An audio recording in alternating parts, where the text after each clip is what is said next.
በሰዎች መካከል እውነተኛ ፍቅር ይላል።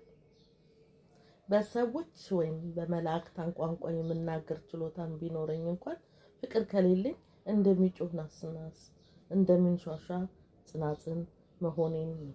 ትንቢት የመናገር ስጦታ እንኳን ቢኖረኝ ምስጢሬንም ሁሉ ብረዳ እውቀትን ሁሉ ቢኖረኝ ተራራ በአንድ ቦታ ላይ ወደ ሌላ ቦታ የሚያዛውር እምነት ሁሉ ቢኖረኝ ፍቅር ከሌለኝ ግን ከንቱ ነኝ።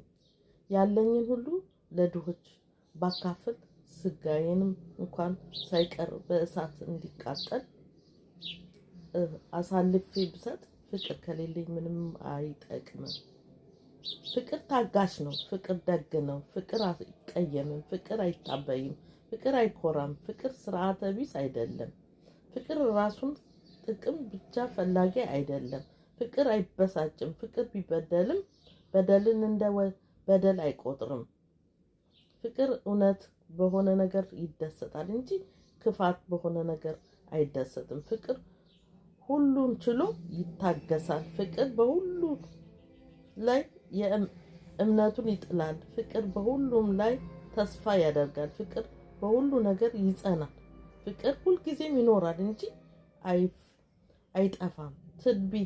ትንቢትን የመናገር ስጦታ ቢሆን ጊዜያዊ ስለሆነ ይጠፋል። በአዲስ ቋንቋ የመናገርን ችሎታ ቢሆን ጊዜያዊ ስለሆነ ይሻራል። እውቀትንም ቢሆን ይጠፋል። ምክንያቱም የምናውቀውንም ሆነ ትንቢትን የምንናገረው በከፊል ነው። ነገር ግን ፍጹም የሆነው ነገር ሲመጣ ከፊል የሆነው ነገር ይሻራል። ሕፃን በነበርኩ ጊዜ እንደ ሕፃን እናገር ነበር፣ እንደ ሕፃን አስብ ነበር፣ እንደ ሕፃንም መራ ነበር። ሙሉ ሰው በሆንኩ ጊዜ ግን የሕፃንነቴ ጠባይ ተውጦ ተው። አሁን በመስዋዕት እንደምናየው አይነት በድንግዝግዝና እናያለን። በዚያን ጊዜ ግን በግልጥ እናያለን። አሁን የማውቀው በከፊል ነው። በዚያን ጊዜ ግን እግዚአብሔር እኔ የሚያውቀኝ ያህል ሙሉ እውቀት ይኖረኛል። እንግዲህ እምነት፣ ተስፋ፣ ፍቅር እነዚህ ሶስት ጸንተው ይኖራሉ። ነገር ግን ከነዚህ መካከል ብልጫ ያለው ፍቅር ነው።